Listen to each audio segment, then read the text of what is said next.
ہماری یہ بہت بڑی خوش قسمتی ہے اور اللہ تعالیٰ کا ہم پہ یہ بہت بڑا کرم ہے کہ اس نے ہمیں اپنے پیارے نبی حضرت محمد صلی اللہ علیہ وآلہ وسلم کا امتی بنایا۔ نبی پاک صلی اللہ علیہ وآلہ وسلم نے ہمیشہ ہر موقع پہ اپنی امت کو یاد رکھا، چاہے وہ شب معراج کا موقع ہو یا چاہے وہ کوئی بھی موقع ہو۔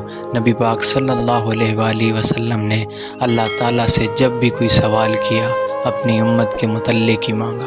سنن ابن ماجہ میں ہے کہ سیدنا معاذ بن جبل رضی اللہ تعالیٰ عنہ روایت کرتے ہیں کہ رسول اللہ صلی اللہ علیہ وآلہ وسلم نے فرمایا، میں نے اللہ سے اپنی امت کے لیے 3 چیزیں مانگی تھیں، اللہ تعالیٰ نے 2 عطا فرما دی اور 1 سوال قبول نہیں فرمایا۔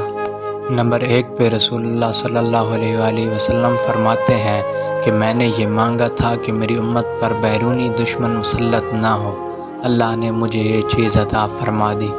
نمبر 2، میں نے اللہ سے یہ درخواست کی کہ انہیں غرق کر کے ہلاک نہ کرے، اللہ نے مجھے یہ چیز بھی عطا فرما دی۔